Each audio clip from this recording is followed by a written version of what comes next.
Good morning, Whole Life Challenge. Hey, listen, the following is a rant on junk food and the industrial food complex. So be forewarned.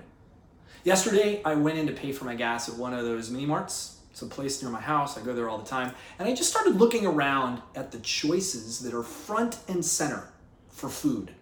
The sodas, the energy drinks, flavored waters, candy, chips, junk snacks, dips, sauces. Everything is sugar infested. The bad choices are everywhere. And while it's exponentially bad in a mini-mart, it's also really bad in grocery stores. And it occurred to me that the predicament that we find ourselves in today, this culture of fat and sick people who are mired with debilitating chronic and oftentimes preventable disease, it's a situation we've created. We've done it ourselves. And now it's self-sustaining. It's even snowballing and increasing its pull like the flywheel effect, as the industrial food complex has gotten incredibly good at making sure we continue to eat this way.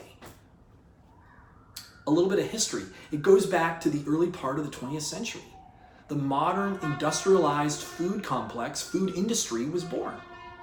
It was done so with good reason, to solve some very real problems with food delivery, like toxins and spoilage and slow distribution and inefficient refrigeration and short shelf life of products. Things that made giving access to good food to large quantities of people really challenging. In an overly simplified generalization, we came up with solutions to these problems by finding new ways to process natural whole foods, breaking them into parts, adding new and different ingredients, and putting them back together. We packaged them differently, we packaged them conveniently, and we often added vitamins and minerals and nutrients to make them even healthier.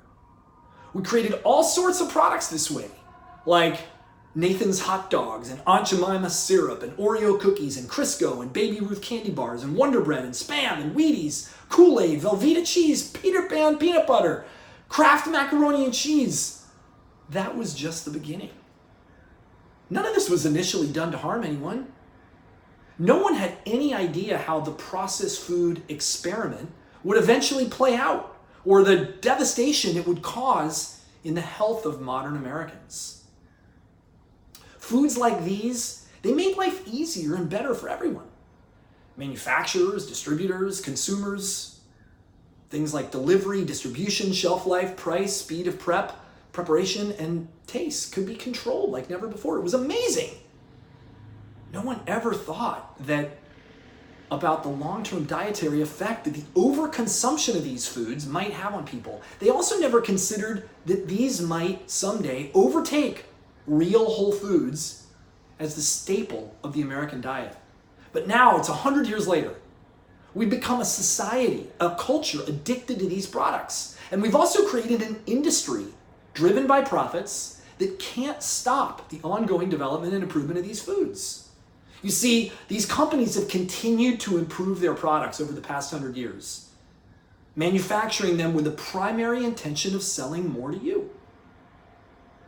On the manufacturing side, this means improving taste and smell to make them even more addictive, as well as making them easier and quicker to prepare. On the marketing and advertising side, it means packaging them in containers that makes them easy to take home, easy to store.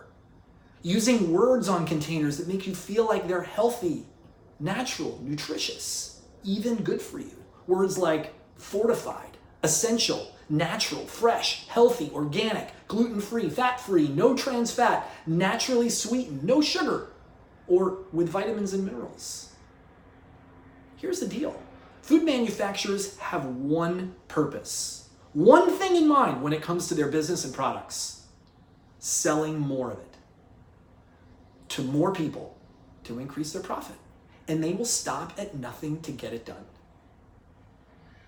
They don't have your back. And they don't have your best interest at heart or your health and well-being. That's bad enough. But it's made even worse by the fact that they've figured out that human beings are biologically wired to crave and become addicted to foods that are sweet and high in sugar, starch, and carbohydrates. We just are. It's how we're built. It's a business bonanza for the owner of a processed, high carbohydrate, sweet, great tasting food or beverage. Is it any wonder that Coca-Cola is as big as it is? They hit the jackpot without even knowing what they were doing. I mean, back in 1892, none of this stuff was even thought about. So there it is. We have a food industry that's fundamentally committed to their growth and their profits by selling us food that's highly addictive, highly processed, and highly unhealthy, that is making us fatter and sicker. And we have a society of people who are biologically wired to crave, love, and become addicted to the processed food that our food manufacturers are selling us. Boom! Do you see the problem? Now, knowledge is power. Now you know. You know the odds are stacked against you. You know they're stacked against your family. You know that when it comes to your health and the health of your family, you can't trust food labels.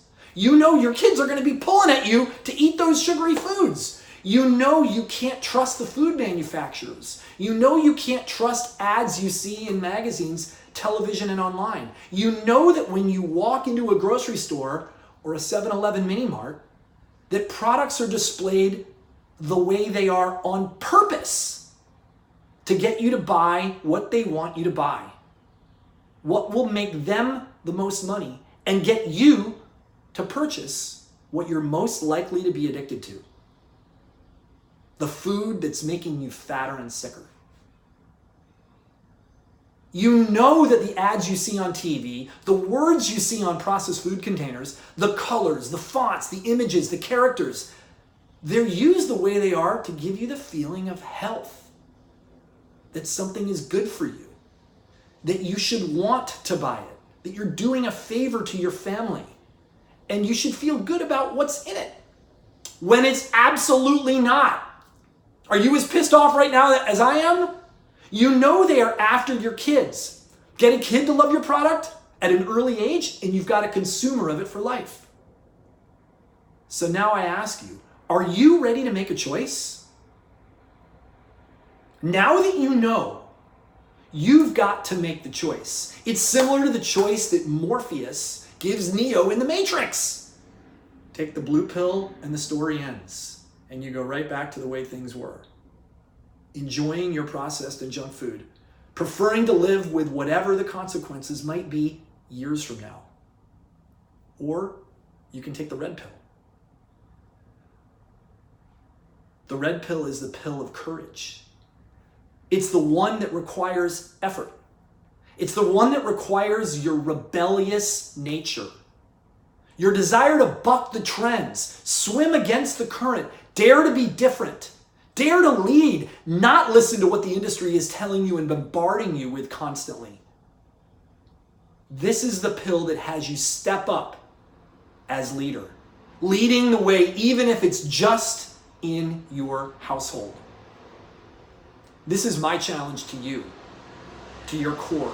But if you want to reclaim your life, your health, and your well-being, it's the only way. The odds are stacked against you.